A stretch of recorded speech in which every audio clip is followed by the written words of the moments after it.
수행을 하면서 우리가 많은 것들을 배우죠.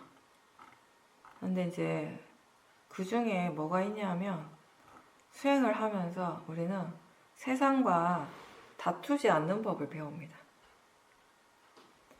부처님께서 그러셨죠. 나는 세상과 다투지 않는다고. 일어나는 것을 그대로 인정할 때 그 어떠한 것과도 다툼이 없을 겁니다.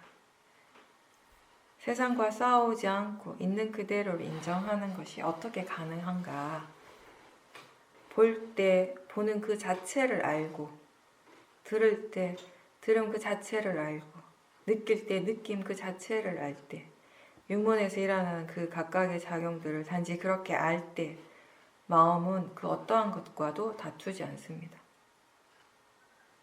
그 각각의 일들이 나하고 상관없이 그것의 성질대로, 이치대로 일어나고 있다는 것을 안다면 일어나는 그 어떠한 것도 방해가 되지 않고요. 그 어떤 것도 집착의 대상이 되지 않습니다. 세상에 일어날 것은 여전히 일어나지만 거기에 나는 전혀 개입하지 않고 그냥 단지 알고 있고 느끼고 있을 뿐인 거죠. 그렇게 알 때 나와 바깥 세상이 완전히 분리가 되어 있는 것처럼 느껴질 때가 있어요. 내가 분명히 이 세상을 살아가고 있지만 오롯이 분리되어 있는 자기 자신만을 볼 때가 있다는 거죠.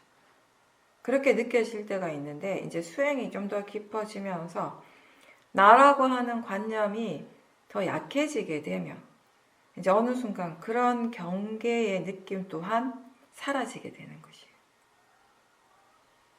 단지 알 때 알미 있고 볼 때 보는 것이 있을 뿐이고 마찬가지로 그렇게 듣는 것이 있고 느낌이 있는 그것이 그 순간의 전부인 거예요. 앉아 있을 때에도 걸을 때에도 심지어 우리가 다른 사람과 대화를 할 때에도 우리에게 그런 암과 그런 느낌이 일어날 수 있습니다. 자연적 이치, 이 원인과 결과라고 하는 이 이치를 정말 이해했을 때는 부족함도 없고요. 과한 것도 따로 없습니다. 단지 그 자체로서 그것으로서 충분하다고 이해하게 되고 그 어떠한 것과도 다투지 않게 되는 것입니다.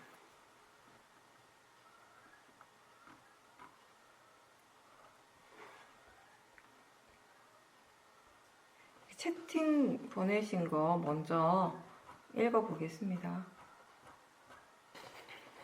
요즘은 마음이 반응하는 것을 보면 이게 뭐지? 이게 일어날 필요가 있었나? 마음의 조건이 어떻게 해서 일어났지라고 관심을 갖는 마음을 보게 됩니다. 그러다 보니 반응하는 마음은 빠르게 일어나는 생각과 그걸 뒷받침하는 견해가 작용하여서 일어난다는 것을 이해하게 되었고, 예전에는 불선법이 일어나게 되면 안 일어났으면 하는 마음이 있었지만 요즘은 다 법으로 보면서 그냥 그 자체를 마음의 느낌으로 작용으로 대하고 있다는 것을 알게 되었습니다. 어떤 대상에 대해서 마음이 반응하거나 혹은 반응하지 않고 덤덤하게 보면서 실제에 더 관심을 갖거나 다 그때 마음의 조건에 의한 것이지라고 이해하게 됩니다. 그러니까 뭐가 일어나도 차츰 더 괜찮다는 마음이 들고 뒤끝이 없고 가볍다는 것을 느낍니다. 라고 하셨습니다. 예. 그 지혜에 대한 이야기인데 마음이 대상에 대해서 반응을 하는 게 자주 있죠. 그죠? 무덤덤할 때보다는 사실은 뭔가 이렇게 반응을 하는 경우가 많죠. 반응을 하고 특히 뭔가 반응을 한다라고 하는 건 그때 이제 번뇌로서 반응하는 경우가 많죠. 그래서 예전에는 번뇌가 일어나는 것을 알 때 이런 번뇌가 안 일어났으면 좋겠다라고 하는 그런 마음들이 있었는데 요즘은 뭐가 일어나더라도 그냥 그게 번뇌든 뭐든 간에 그 자체를 그냥 법으로서 보고 있다라는 거죠. 그냥 그 자체를 마음으로서 보고 느낌으로서 알고 작용으로서 알고 있다라는 것입니다. 그렇게 아니까 그냥 대상으로 알고 마음의 작용으로서 아니까 그걸 지켜보는 쪽에서 그 일어나는 것에 대해 대상에 대해서 뭐 그 번뇌로서 반응할 일이 없죠. 그냥 뭐가 일어나더라도 그냥 이런 것이 일어나는구나라고 생각하게 되는 것이에요. 그러니까 그 말 그대로 그냥 괜찮은 거예요. 뭐가 일어나도 괜찮다라고 제가 자주 표현하는 건데 왜 괜찮은 거예요? 그냥 그게 대상이니까 괜찮은 거예요. 그냥 그게 자연적 이치로서 일어나고 있는 것일 뿐이니까 괜찮은 거죠. 근데 그게 진짜 괜찮은 가장 궁극적인 이유는 수행자가 그것을 대상으로 자연적 이치로서 알면서 지켜보고 있기 때문에 괜찮은 거죠. 그렇게 보지 못한다면 괜찮지 않은 것이 많죠, 사실. 그죠? 화의 마음이 일어났는데 화를 제대로 대상으로 지켜보지 못하면서 괜찮다고 내버려두면 어떻게 되겠어요? 계속 화가 더 커지게 되는 것이고 탐심을 내버려두면 탐심이 더 커지게 되는 거예요. 그런 경우는 괜찮은 게 아니죠. 안 괜찮은 거죠. 근데 수행자의 마음이 지금 그것을 대상으로 알고 자연적 이치로서 알고 알아차리기 때문에 괜찮은 거예요. 그게 전제 조건인 것이죠. 그런 경우라면 뭐가 일어나더라도 다 괜찮습니다. 뭐가 일어나더라도 다 수행의 대상이 되는 것이니까. 그러면서 이제 동시에 그렇게 이제 반응하는 것에 대해서 마음이 뭔가 이렇게 질문들을 하게 되는 거죠. 궁금해하는 거죠. 왜 이런 마음들이 일어나는가? 이게 일어날 필요가 있는가? 마음의 조건이 어떻게 해서 어떤 마음 때문에 지금 이런 마음들이 일어나게 되는가라고 이제 관심을 갖고 보는 거. 이거는 반드시 필요하죠. 그죠? 항상 우리가 통찰지라고 하는 건 결국 원인과 결과를 함께 이해하는 마음이에요. 우리가 지금 체험하는 것은 우리에게 지금 일어나고 있는 것 자체는 쌌디로서 알아차림하고 있는 것은 결과의 부분이에요. 그럼 이제 우리가 지혜가 일어난다라고 하는 것은 그럼 그게 어떻게 해서 일어났는가, 왜 일어났는가, 무엇을 조건으로 해서 일어나는가에 대해서 궁금해하고 그걸 알고자 이제 노력하는 방향으로 이제 수행을 하는 것이죠. 그렇게 해서 우리가 번뇌가 일어나는 원인에 대해서 바르게 이해를 하게 되면 그 지혜가 항상 적용이 될 수 있는 거예요. 이 번뇌가 일어나는 진짜 원인, 그 바르지 않는 견해와 바르지 않는 생각들이 결국 번뇌를 일으키는 것인데 거기에 대해서 우리가 정말 바르게 이해를 하게 되면은 이제 그 견해가 점점 바르게 되는 것이에요. 견해가 바르게 된다라고 하는 건 결국 생각이 바르게 되는 것이고요. 그렇게 견해와 생각이 바르게 되었다면 당연히 번뇌는 줄어들게 되는 것이거든요. 뭔가 불선법에 대해서 우리가 충분히 이해를 하게 됐을 때 그 불선법이 왜 일어나는가에 대해 충분히 이해하게 된다면 그 다음 마음은 어떤 식으로 나아가는가 하면 그 불선법이 일어나는 그러한 조건들을 더 이상 만들지 않는 쪽으로 가게 되는 것이에요. 자연스럽게. 반대로 우리가 선법에 대해서 이해를 하게 되면 어떻게 하면 또 선법을 더 개발할 수 있는가에 그 선법의 조건들에 대해서 더 많이 이해를 하게 되면 마음은 자연스럽게 그런 선법의 조건들을 더 이렇게 일으킬 수 있는 그런 방향으로 가게 되는 것이죠. 항상 선법에 대한 것이든 불선법에 대한 것이든지 그게 지금 일어났다라고 아는 것도 물론 중요하지만 이제 그 삿띠가 자연스럽게 되는 사람들이라면은 아는 것 자체보다는 아는 것은 그냥 당연히 아는 것이니까 마음이 알고 있으니까 그게 중요한 것이 아니라 그게 무엇을 조건으로 해서 일어났는가 하는 그 원인과 결과라고 하는 이 법의 자연적 이치에 대한 이해가 일어날 수 있도록 계속 수행을 하는 것입니다. 이렇게 우리가 어떤 자신의 체험을 통해서 원인과 결과라고 하는 것을 하나씩 이렇게 배워가는 거잖아요. 그죠? 어떤 특정한 체험을 통해서 계속 관심을 두고 수행을 하면서 거기에서 우리가 또 원인과 결과라고 하는 어떤 하나의 이치를 또 이해를 하게 되고 또 다른 경험을 통해서 또 이해를 하고 그런 이해들이 계속 쌓이면서 결국에는 이 모든 것들이 일어나는 몸과 마음에서 일어나는 모든 것들이 결국 이 원인과 결과라고 하는 이 이치에서 벗어나지 않겠구나라고 하는 또 다른 이해가 또 생기는 것이죠. 그 이해는 결국 무아 나라고 할 수 있는 것이 따로 없다라고 하는 이 이해와 연결이 되는 것이죠. 그래서 이 사띠하는 것이 자연스럽다면은 뭐 내가 특별하게 더 노력하지 않아도 마음이 자연스럽게 알아차리고 있다면은요, 알아차림 하는 쪽에 관심을 두는 것이 아니라 이제 마음이 조사를 해야 되는 거죠. 이게 어떻게 해서 이렇게 일어나는가에 대한 조사가 필요한 거죠.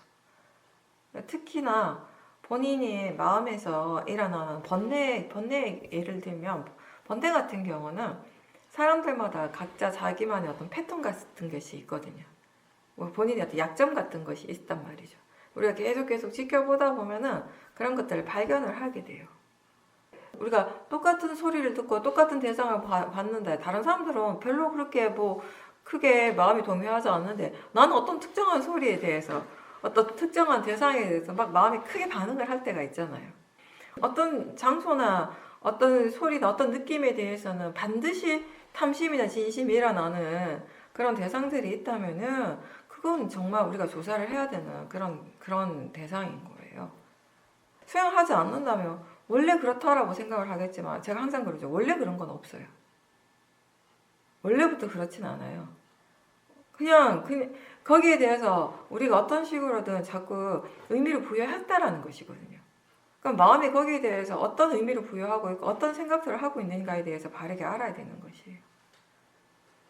그래서 대상을 알아차릴 때 처음에는 우리가 알아차리는데 급급해서 마음이 바빠서 다른 걸 하기가 어려운데 이제 알아차림에 좀 여유가 생기게 되면 대상을 향해서 마음이 어떻게 생각하는지 그때 느낌이 어떤지 이런 것들 다 함께 알아차림하는 거죠. 예, 그 다음은 요즘 들어서 일상생활을 하는데 뭔가 변했는데 그게 뭐지? 라고 그래서 잘 관찰을 해보니 수행의 수동적인 태도가 삶에도 적용이 되고 있다는 것을 알게 되었습니다. 제가 그런 얘기 요즘은 많이 안 하지만 예전에 진짜 많이 했어요. 수행은 수동태다. 능동태가 아니고 수동태다. 오늘도 잠깐 그런 얘기 했는데 우리는 보통 사람들은 능동적으로 삶을 살아야 된다고 생각을 하거든요. 그게 잘 사는 거라고 생각을 하는데 뭐 삶을 살아가는 것에 대해서 능동적이라고 하는 것도 사람마다 해석은 다르겠지만 수행함에 있어서는 수행은 절대로 능동적인 것은 아니에요. 수동적인 거예요. 그러니까 이게 능동과 수동의 의미를 나를 기준으로 생각을 한다면 내가 개입해서 하는 것을 능동이라고 보고 내가 최대한 개입하지 않는 것을 수동적이라고 그렇게 우리가 해석을 한다면 수행은 100% 수동적인 것이죠. 내가 개입하지 않으면 않을수록 수행을 잘하는 것이 바르게 하는 것인 거죠. 내가 개입해서 능동적으로 뭔가를 하려고 하면 할수록 수행은 바르지 않는 쪽으로 가는 것이에요. 바다로 가야 될 게 저 산으로 가는 것이에요. 그래서 그냥 되어지는 것이에요, 수행은. 내가 되도록 만드는 것이 아니라 우리는 거기에 익숙한데 그냥 되어지는 것이에요. 그러니까 우리는 불안한 거죠. 아니 내가 아무것도 안 하고 가만히 있는데 되어지겠냐고 이렇게 되는 거죠. 물론 나는 아무것도 안 하는데 마음은 계속 일을 하죠. 근데 사람들은 내가 아무것도 안 한다라는 의미를 마음도 수행을 안 하고 아무것도 안 하고 가만히 있다라는 것의 의미로 받아들이니까 그거 어떻게 그렇게 해서 안 되는데 라고 생각하는 거예요. 나는 하지 않지만 마음은 수행을 해요. 내가 마음이 아니기 때문에. 계속 읽어보겠습니다. 전에는 수행은 좋은 것이니 꼭 해야 된다. 어떻게 하면 잘할 수 있을까 고민하며 그렇게 수행을 했습니다. 삶에서 주어진 모든 일들에 대해서도 내가 뭔가를 해야 한다고 믿고 밀어붙였습니다. 그럴 때는 보면 뭘 한 다음에는 이걸 한 다음에 또 뭘 하고 또 그 다음에 또 뭘 하고 이런 생각들이 쭉 이어지면서 마음이 이제 점점 바빠지고 급해지고 그런 다음에는 결국 이것까지만 하고 쉬자는 그런 마음으로 했습니다. 그러다 보니 늘 애쓰고 지쳤고 그러면 달콤하고 즐겁다고 제 자신이 정해놓은 로바를 충족시키고 난 후에 또 로바에 당했구나 하고 속상해하고 후회하곤 했습니다. 이거 너무 공감을 하시죠, 다들. 이거 너무 전형적인 나의 삶인데 이런 느낌으로 지금 듣고 계시는 분들이 많을 것 같아요. 수행을 하는데 처음에는 우리가 어떤 마음으로 수행을 하는가? 이건 좋은 거라고 생각을 하잖아요. 좋은 거라고 믿으니까 일단 시작을 하는 거예요. 그죠? 이게 안 좋은 거라고 생각하고 한다면 누가 수행을 하겠어요? 좋다고 생각하니까 수행을 하죠. 이게 좋은 거니까. 근데 꼭 해야 된다. 그래서 어떻게 하면 이걸 더 잘할 수 있지라고 계속 막 고민을 하는 거예요. 그러니까 이 수행하는 것 자체가 어떻게 보면 굉장히 뭔가 이렇게 하나의 어떤 스트레스가 될 수 있어요. 이렇게 수행을 하게 되면. 잘해야 되는데, 열심히 해야 되는데, 이거 꼭 해야 되는데, 막 이런 마음으로 하면 막 수행하는 마음이 깝깝하죠. 굉장한 압박감이 있는 거죠. 그게 탐심으로 수행을 하니까 그런 거죠. 제가 끊임없이 반복하는 것이 그 말이잖아요. 그냥 나는 아무것도 하려고 하는 마음 별로 없는데 이거 해야지 저거 해야지 하려고 하지 않고 그냥 가만히 있어요. 그냥 가만히 있는데 나는 가만히 있는데 육문에서의 작용들은 가만히 있질 않아요. 얘네들은 항상 일어나고 있는 거예요. 내가 정말 두 손 두 발 다 놓고 힘 다 빼고 가만히 있어도 보이고 들리잖아요. 내가 힘을 쭉 빼고 있다고 해서 소리가 안 들립니까? 들려요. 더 잘 들려요.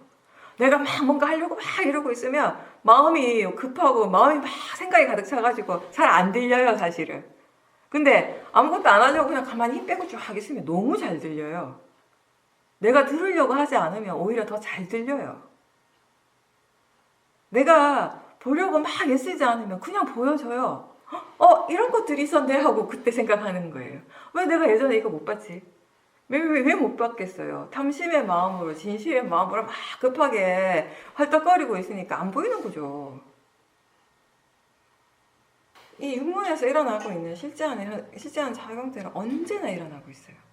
근데 언제나 이거 일어나고 있는 그 작용을 보는 것을 봄 그 자체로, 듣는 것을 들음 그 자체로서, 느낌을 그 느낌 그 자체로서 그대로 그냥 알려면은 내가 힘을 좀 빼야 돼요. 내가 힘이 들어가 있으면 탐심이 있고 진심이 있으면 지금 보이는 것도 들리는 것도 느낌도 생각도 맛과 냄새도 탐심의 마음으로 알고 진심의 마음으로 알 때는 있는 그대로 못 보는 거예요. 탐심이 보고 싶은 대로 진심이 알고 싶은 대로 그렇게 보고 그렇게 알게 되는 것이거든요. 잘못 알게 된다는 것이죠. 그래서 자꾸 그 얘기를 하는 거죠. 최대한 그냥 아무것도 하지 않으려고 해보라고. 그냥 가만히 있어보라고. 근데 저가 그렇더라고요, 예전에. 그냥 정말 아무것도 안 하려고 생각하고, 그냥 수행이고 뭐고, 그냥 한 달은 뭘 해야지라는 생각 없이 그냥 가만히 있으니까, 그냥 자연스럽게 알아지더라고요. 그냥 알아진다라고 하는 것이 그때 분명해졌어요. 근데 그럴 수밖에 없죠. 내가 뭔가 하려고 하면 그건 알아지는 것이 아니잖아요. 내가 아는 것이지. 수행이라고 하는 것은 내가 아는 것이 아니라 그냥 알아지는 것을 다시 아는 것이거든요. 그 수행을 우리가 계속 그렇게 하다 보면 알아지는 것을 아는 그런 마음의 상태로서 계속 수행을 하다가 보면은 점점 이 마음의 힘이 이제 빠지게 되는 것이거든요. 마음의 힘이 빠지게 된다는 것은 그만큼 뭔가 하고자 하는 마음, 되고자 하는 마음, 탐심이나 또 안 되기 때문에 일어난 진실 이런 것들이 점점 이제 이렇게 사라지는 거, 약해지고 이제 사라지는 것입니다. 그렇게 될 때 우리 몸에서도 힘이 많이 빠지게 돼요. 근데 이제 그런 마음의 상태가 처음에는 이제 수행할 때만 가능해요. 그러니까 일상에서는 막 여전히 허덕여요. 이 번뇌의 마음으로, 탐심과 진심으로 막 허덕이는 거죠. 근데 수행할 때는 그런 마음들이 조금 놓여지는 거예요, 이제. 그러니까, 수행이 정말 좋구나. 좀 살 것 같다. 수행하니까 좀 살 것 같다. 이런 생각을 하게 되는 거죠. 근데 이제 이게 점점 계속 발전이 되면 우리가 마음을 계속 개발을 하게 되면 이제는 수행할 때뿐만 아니라 일상생활도 그런 마음을 할 수 있게 되는 것입니다.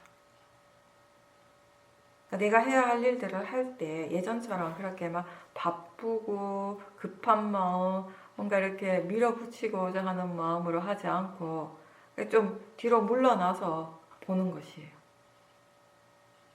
수행할 때 우리가 여유가 생기면, 알아차리는 마음에 여유가 생기면 어떤 대상이나 어떤 상황에 대해서도 바로 덤벼들지 않아요. 그냥 알아차림하고 이게 뭔가 이게 조금 복잡하다, 어렵다라고 생각이 되면 될수록 예전 같으면 그럴수록 더 대상적으로 탁 붙어버렸다면 지금은 점점 더 물러나게 돼요. 마음이 자연스럽게. 더 물러나서 더 여유를 가지고 더 지켜보려고 하죠. 수행하는 마음이 충분히 안정적일 때, 여유가 있을 때 이게 뭔가 왜 이렇게 일어나는가, 지금 무엇을 어떻게 해야 하는가에 대해서 이제 생각을 하는 것이에요. 근데 그게 이제 일상생활에서도 마찬가지로 그렇게 적용이 될 수 있습니다. 이제 계속 읽어보면 여기 보살님도 그렇게 얘기를 하고 있거든요. 언젠가부터는 상황이 어떻게 되어지는지를 보고 되어지는 것을 지켜봅니다 라고 하셨어요. 내가 어떻게 하려고 하기보다 알아지는 것을 알면서 그렇게 수행을 하다 보니 삶의 태도도 상황이 어떻게 진행되는지를 봐가면서 그 다음에 말하고 행동하는 것을 보게 됩니다. 내가 하려고 하기보다 그 상황에 맡기고 그때 해야 할 일들을 담담히 알면서 하게 됩니다. 그러다 보니 급해지거나 지치거나 하는 일이 별로 없습니다. 결국 매 순간을 살아간다는 것은 육문에서 일어나는 것을 알 뿐이고 그 순간순간 무엇을 어떻게 하는 것이 적절하고 필요하고 이익이 있나 관심을 가지고 살아가게 됩니다 라고 하셨어요. 우리가 그 수행이든 아니면 일상생활 속에서든 그 일을 하는 마음에 이제 예전만큼의 그런 번뇌들이 이제 더 이상 없다면은 그만큼의 여유가 생긴 것이에요. 마음이 그만큼 차분해지게 되는 것이에요. 마음이 그렇게 여유가 생기고 차분해지게 되면 더 많은 것들을 알게 되고 보게 되는 것이거든요. 그러면서 지금 이 상황에서 어떻게 하는 것이 더 적절한가, 더 필요한가, 이익이 있는가 이런 것들에 대한 생각을 하죠. 그게 삼빠자냐의 지혜죠. 지금 이 일이 이익이 있는가 없는가, 적절한가 필요한가에 대해서 마음이 생각하고 조사를 하는 것이에요.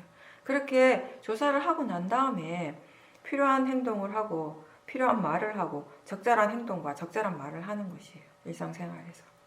우리 수행이 충분하게 개발이 되면, 좋은 마음들이 충분하게 개발이 되면 그 마음이 자연스럽게 이렇게 일상생활에 연결이 되는 거예요. 내가 일부러 막 그렇게 하려고 노력하지 않아도 자연스럽게 되는 겁니다. 수행을 하다가 마음이 자꾸 이제 대상 쪽에만 너무 기울어진다면은 그런 경우에 대상으로부터 마음을 일부러 이렇게 떼려고 하기보다는 알아차리고 있다라는 것을 다시 알도록 해보십시오. 왜 이제 그런 얘기를 우리가 많이 하잖아요. 수행이 계속 이제 발전이 될 때 기본적으로 우리가 항상 하는 말이 처음에는 이제 대상 중심으로 수행을 하지만 이제 점점 알아차림 중심으로 수행하는 방향으로 나아간다라고, 그리고 이제 알아차림 중심에서 지혜 중심의 수행을 한다라고 이런 얘기를 우리가 항상 하게 되는데, 근데 이제 이게 마음이 자꾸 그 처음에 습관 때문에 대상 쪽에만 너무 집중을 하고 있다면은, 그렇다면은 그때 알고 있다라는 거, 알아차리고 있다라는 것을 다시 알아차리는 연습을 하게 되면 뭔가 이렇게 자연스럽게 이 마음이 대상으로부터 떨어지게 되거든요. 그러니까 지금 알고 있는 것을 좀 더 떨어져서 보는 것이에요. 그러니까 그렇게 마음이 지금 알고 있다라는 것을 다시 알 때 대상은 항상 함께 있습니다. 대상을 따로 찾지 않아도. 근데 우리가 안다라고 하는 거, 알미라고 하는 그것과 알아지는 대상은 분명히 다르죠. 서로 항상 함께 있고 붙어서 일어나지만 그 성질이 분명히 다른 것이에요. 근데 이 항상 이야기하듯이 아는 것은, 이 아는 성질은 대상이 있기 때문에 일어나는 것입니다. 그리고 이 대상 또한 알아지기 때문에 대상인 것이고요. 그래서 이렇게 아는 성질과 알아지는 성질은 늘 함께 일어나는 겁니다. 이 마음과 대상의 이러한 성질, 이러한 관계들을 잘 알게 되면 연기의 성질을 이해하는 것이에요. 이게 대상과 마음도 그렇고 또 몸과 마음도 마찬가지, 정신과 물질. 근데 이게 이 관계를 이해한다라고 표현을 하는데 사실은 그럼 우리가 하는 것은 뭐냐면, 우리가 이해하는 것은 결국 그건 것 같아요. 그냥 마음의 성질을 이해하는 것이고요. 대상의 성질을 이해하는 그 자체예요. 그게 전부예요. 근데 이 두 가지의 성질을 바르게 이해하게 될 때 이 관계는 자연스럽게 알아지는 거 아닌가요? 아, 이게 이렇게 함께 일어나는구나. 알아지는 것과 알아지는 것이 이렇게 함께 일어나는구나. 서로가 이렇게 항상 함께 일어날 수밖에 없다라는 것을 이해하는 것. 그게 연기를 이해하는 것이죠. 대상을 알아차리는 것을 다시 알 때, 그 알아차림을 분명하게 다시 알 때 대상 또한 더 분명하게 확실하게 알게 되는 것입니다. 그렇게 우리가 그 알아차리는 마음을 다시 알 때 거기에서 지혜가 일어나게 되는 것이고요. 왜냐하면 항상 얘기하듯이 지혜라고 하는 건 대상 쪽에서 일어나지 않죠. 수행하는 마음 쪽에서 일어나죠. 그리고 이제 우리가 알아차림을 대상으로 할 때는 거기에 이미 대상도 포함되어 있고, 그리고 알아차리는 마음의 견해가 바른지 바르지 않는지 이런 것들에 대해서 항상 분명하게 확인을 할 수 있는 거예요. 그리고 무엇보다도 빠라마타를 바로 대상으로 하는 것이기 때문에 이익이 많은 거예요. 그렇지만 그걸 억지로 그걸 찾아서 그렇게 알려고는 하지 마십시오. 그냥 알아차리고 있다라는 것을 아는지, 분명하게 알고 있는지 그렇게 질문하면서 그냥 확인하는 정도로만 하십시오. 알아차림이 기본적으로 잘 되는데 한 번씩 놓쳤음을 알 때 그 놓쳤다라는 사실 자체를 전혀 몰랐다는 것이 놀라운 일이라고 하셨습니다. 그러면서 사실은 내가 안다라고 그동안 생각하고 계속 있었지만 거기에도 모르는 것은 많다라는 거, 그런 생각들을 하게 됐고, 또 내가 모르는 것은 전혀 모르는구나 라고 하는 그런 느낌, 그런 생각을 하게 됐다라고 하셨습니다. 이렇게 완전히 전혀 모를 수 있다라고 하는 그 자체가 굉장히 놀랍다라고 하셨습니다. 그러니까 기본적으로 보살님께서 사티가 이어지고 있다라고 착각할 때도 많았다라는 것도 이미 그 의미도 내포하고 있는 것이잖아요, 그죠? 알고 보니까 사티가 있다고 대충 알고 있던 그 순간에도 사티가 없었다라는 것을 뭔가 분명하게 다시 한번 알게 된 거죠. 확인하게 된 거죠. 그러니까 이게 몰랐다는 것 자체를 분명하게 안다라고 하는 것은 어느 정도의 지혜가 있는 것이에요, 거기에는. 왜냐하면 지금까지 그런 순간들이 사실 많았을 것이거든요. 이번이 처음이 아니에요. 그죠? 사실 그런 경우 많기 때문에 저도 법문할 자주, 예전에 자주 언급을 했어요. 본인이 사티하고 있다라고 생각하는 그 순간에 없는 경우가 많다고. 주로 그게 어떤 경우인가 하면 대상에 대해서 생각하고 있을 때요. 뭔가 생각에 빠져 있을 때, 이럴 때 생각을 하고 있으면 뭔가 알고 있다는 느낌은 또 분명하거든요. 특히 그게 대상에 대한 생각이라면. 근데 문제는 그게 그 생각이 파라마타에 대해서 생각하는 것이 아니라 관념적인 생각인 거죠. 그 내용에 대한 생각을 계속하고 그 내용에 빠져 있기 때문에 그럴 때는 사티가 전혀 없거든요. 근데 뭔가 지금 알고 있다라는 느낌이 계속 있기 때문에 본인 스스로 사티가 없다라는 것을 생각을 못 하는 거죠. 그런 경우도 있고요. 그리고 어쨌든 본인은 사티가 있다라고 대충 갔던 그런 순간들에도 사실은 사티가 없었던 순간들도 사실은 많았다라는 거예요. 근데 사티가 없었다라는 것을 전혀 그때는 모르고 지나간 거였고, 이번에는 그 모른다라는 사실을 알게 된 거예요. 모른다라고 하는 그 자체를 안 것은 사실은 나름의 지혜거든요. 그걸 모르고 있었다라는 그 자체를 분명하게 알았기 때문에 사실은 우리가 지금까지 본인이 경험하지 못한 그런 지혜가 일어날 때는요, 그 지혜가 뭐 아주 깊은 지혜가 아니라 하더라도 그 지혜 깊이와는 크게 상관없이 이제까지 한 번도 경험하지 못한 그런 지혜를 경험하게 될 때는 마음이 놀랍게 느껴질 때가 있어요. 놀라워할 때가 있어요. 그런 의미에서 마음이 좀 놀라웠던 것 같아요. 지금 경우는. 어떤 감각이든지 뭐 어떤 것들이 일어날 때마다 바로바로 그것에 대해서 좋고 싫어하는 마음들이 순식간에 일어났었는데, 물론 지금도 그런 마음들이 일어나기는 하지만 그런 좋아하고 싫어하는 마음들을 이제는 바로바로 알아차리게 되면서 그게 이제 표현으로서 드러나진 않는다라는 것을 알게 되었다라고 하셨습니다. 맞아요. 네, 그런 거 분명히 있죠. 수행을 할 때 알아차림이 있을 때 이익 중에 하나는 뭐냐면 번뇌라고 하는 것이 정말 순식간에 일어나잖아요. 한순간에 한 찰나에 그냥 일어나요. 뭔가를 아는 순간에, 그게 보이는 것이든 소리든 뭐든지 간에 아는 순간에 순식간에 일어나서, 그리고 어떤 번뇌들은 순식간에 우리의 어떤 마음, 우리의 감정들을 그냥 다 지배해버려요. 모든 걸 다 차지해버리는 것, 그런 경우들이 있죠. 근데 그때 우리가 알아차림이 있다면 어떻게 되겠어요? 그런 번뇌들이 그렇게 심각해지지는 않는 거예요. 알아차림이 있으면. 그러니까 번뇌가 일어나긴 일어날 수는 있어요. 여전히 일어날 수는 있지만 그 일어난 번뇌가 예전처럼 그렇게 심각할 정도로 강해지지는 커지지는 않을 수 있는 것이에요. 우리가 어떤 사람한테 화가 너무 많이 나면 평생 동안 그 사람에 대해서 막 이렇게 안 좋은 마음을 가지고 살 수가 있잖아요. 어떤 사람하고 막 이렇게 정말 화가 많이 나서 크게 싸우고 나면 이제 그 사람을 다시 평생 동안 안 볼 때도 있어요.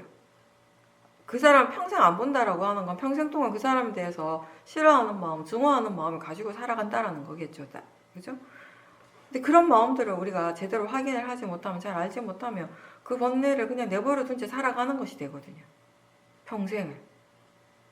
근데 그냥 단지 알아차리기만 할 뿐인데, 특별하게 뭘 더 하는 것도 아니에요, 사실. 단지 알아차림만 있을 뿐인데도 그 번뇌를 그냥 알아차리기만 해도 그런 번뇌의 어떤 괴로운 느낌이나 우리가 생각하지 못했던 그런 번뇌의 어떤 큰 그런 결과로부터 벗어나는 그런 이익이 있는 거죠. 그게 그 좋고 싫어함이 보살님뿐만 아니라 모든 사람들이 그렇게 이제 순간적으로 일어나고, 또 이제 사람들의 성향에 따라 좀 다르긴 하지만 어떤 사람들은 그 좋고 싫음을 그대로 표현을 하는 거예요. 즉각적으로 이제 표현을 하는 게 습관적으로 이제 그렇게 하는데, 이제 보살님이 계속 수행을 하시면서 이제 뭐가 달라졌는가 하면 여전히 대상들에 대해서 좋아하고 싫어하는 마음들이 일어나고 있지만 지금은 이제 그 마음을 표현하기 전에 먼저 알아차림을 하는 것으로 바뀌었잖아요. 그게 달라진 거잖아요. 그죠? 아, 마음이 지금 이걸 좋아하고 있구나. 아, 이걸 싫어하는구나. 그렇게 일단 알아차림을 한다라고 하는 것은 사실은 그 알아차림을 했기 때문에 그 탐심과 진심의 에너지가 굉장히 약해지는 효과가 있어요. 예전하고는 다른 거죠. 예전엔 즉각적으로 일어난 탐심이 그게 한 100 정도의 수치가 되었다면, 그게 점점 100이 되고 100이 200이 되고 300이 되었다면, 사실 지금은 아, 지금 좋아하고 있구나, 싫어하고 있구나 알아차리기 때문에 처음에 일어날 때 그게 100만큼의 번뇌의 마음이, 번뇌 에너지가 알아차림을 통해서 50이 되기도 하고 30이 되기도 하는 거예요. 그렇게 알아차리면서 그 좋아하기 때문에, 좋아하는 마음 때문에 그 뒤에 연이어서 일어나는 그런 뭔가 마음에 그런 작용들은 어떤 것들이 있는지, 느낌은 어떤지, 생각들은 어떻게 달라지는지, 그걸 또 보게 되는 것이고, 또 싫어하는 마음이 일어나면 싫어하는 마음을 알아차리면서 싫어하기 때문에, 그 마음이 일어나기 때문에 그 다음에 일어나는 마음의 작용들이나 느낌이라든지 생각이라든지 몸에서 일어나는 것들은 또 어떻게 일어나는지, 어떤 식의 변화가 있는지, 그런 것들을 또 알아차리고 지켜보게 되는 것이죠.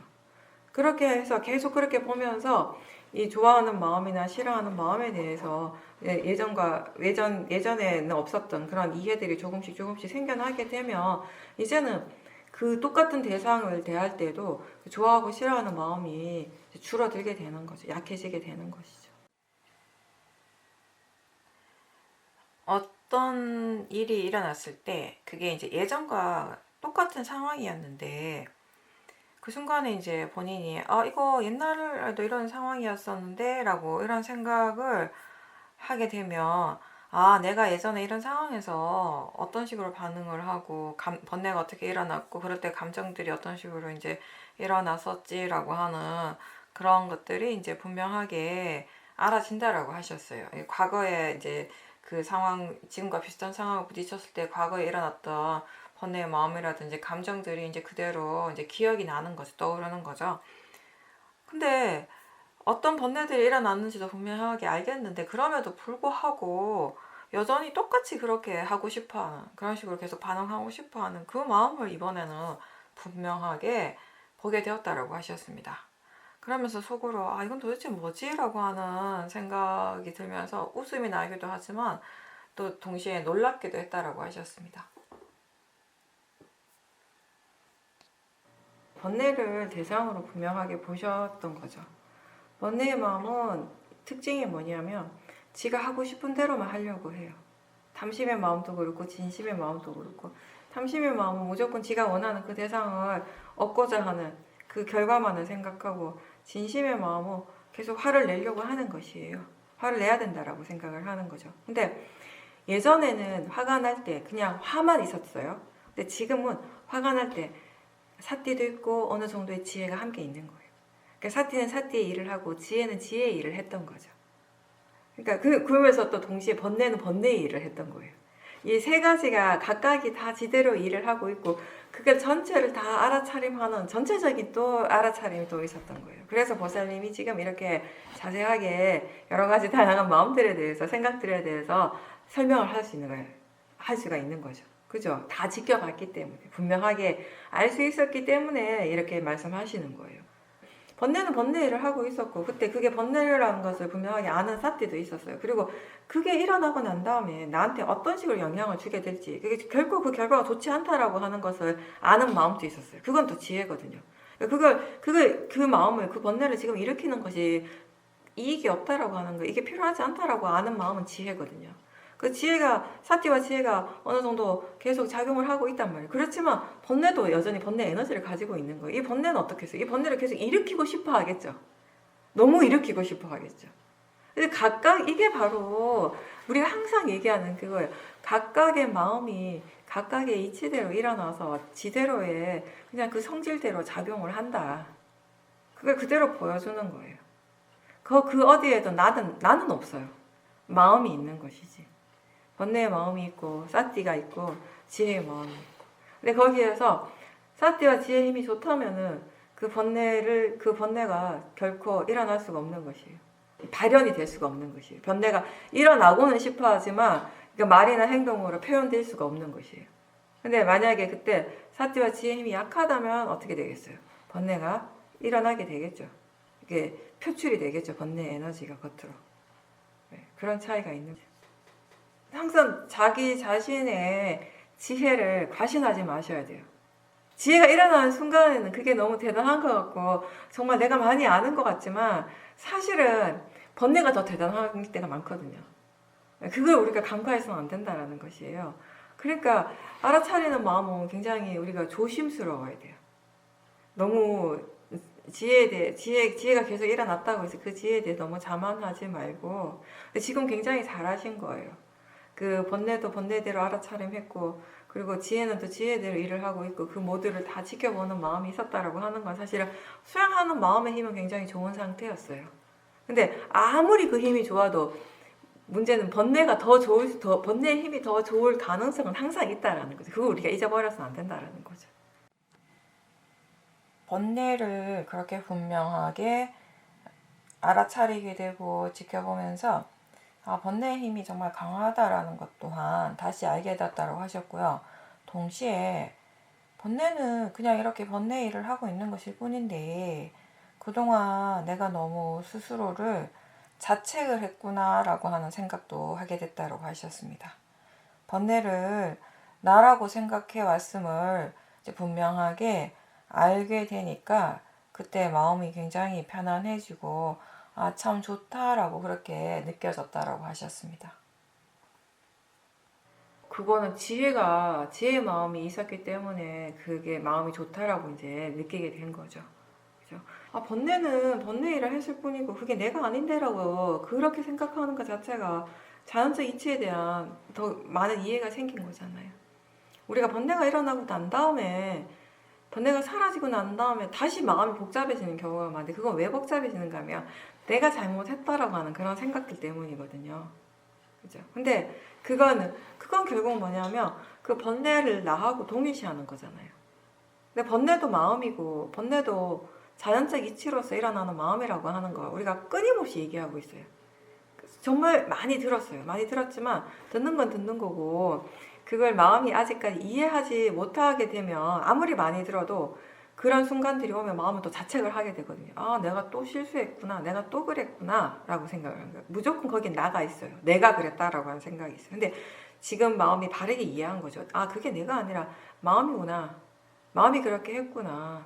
그러니까 내가 잘못한 것이 아니라 내가 자책할 일이 아니고 바르지 않는 마음이 일어났고 바르지 않는 마음으로서 말과 행동을 했던 것이에요. 그죠? 근데 이제 이게 수행을 이제 금방 시작하신 분들은 이렇게 얘기하면 아니 그거 책임 회피가 아닌가? 잘못한 건 잘못한 건데 왜 잘못했다고 아닌 거 잘못이 아니라는 거지 이렇게 생각하는데 아니 그게 잘못이 아니라는 걸 얘기를 하는 것이 아니라 번뇌가 아니라고 얘기를 하는 것이 아니라 그냥 번뇌의 마음이 번뇌의 일을 했다라는 것을 얘기를 하는 것이에요. 그러니까 모든 우리에게 일어나는 건 내가 일어나는 건 아니에요. 내가 일어나지 않아요. 모든 순간들에 나는 없어요. 모든 순간들에 마음이 있어요. 작용이 있는 것이지. 일어남이 있고 사라짐이 있는 것이지. 마음이 일어났다라고 하는 것, 작용이 일어났다라고 하는 건 반드시 거기에는 뭐가 뒤따르는가 하면 그것에 과보가 따라요. 그것에 결과가 있어요. 그걸 우리가 원인과 결과라고 표현하고 업과 업의 과보라고도 표현할 수 있는 같은 의미거든요. 그래서 마음이 일어났다라고 하는 것은 이미 그 마음에 그게 선업인가 불선업인가에 따른 그것의 결과도 반드시 함께 일어나는 거예요. 선업은 선업의 결과가 있고 불선업은 불선업의 결과가 있는 것이에요. 그러니까 우리는 기본적으로 내가 그렇게 화를 냈고 내가 잘못을 했기 때문에 내가 그 잘못에 대한 그 벌을 받는다라고 생각을 한다면 이제 수행자의 올바른 견해는 화의 마음이 일어났고 화의 과보가 일어나는 거예요. 그 마음의 결과가 일어나는 것이에요. 근데 그 결과가 어디에 어떻게 일어나는가 하면 결국 몸과 마음을 통해서 일어나는 것이에요. 근데 그 몸과 마음이 나는 아닌 것이에요. 또 그렇게 이해를 하는 것이죠. 지금 이게 자연적 이치로서. 선법은 선법의 결과가 반드시 있고요. 불선법은 불선법의 결과가 반드시 있습니다. 내가 아니라고 해서 책임 회피하는 것은 절대 아니에요. 다만 우리가 어떤 말이나 어떤 행위에도 어떤 번뇌의 마음에도 그것의 주체가 나는 아니라는 것이에요. 그냥 단지 작용이 일어나고 있을 것이 있고 그 작용에 결과가 일어나는 것이죠. 그걸 보라는 것이죠. 그 일어나고 있는 그 작용을 보고 그 마음을 알아차리고 그리고 그 마음이 그렇게 일어났을 때 그 결과는 또 어떤 식으로 일어나는가 그걸 알라라는 거죠. 그 진행 과정들에 대해서 우리가 지켜보라는 거죠. 그게 올바른 수행인 거죠. 이제 그렇게 하신 거예요. 지금 아주 바르게 하신 거죠. 우리가 화가 일어났을 때 처음에 이제 아직 그 수행을 처음 하시는 분들한테는 그런 얘기를 많이 해요. 화가 일어날 때 이런저런 질문들을 하라고 해요. 어떤 질문인가 하면은 이 마음이 정말 필요한가? 필요하지 않는가?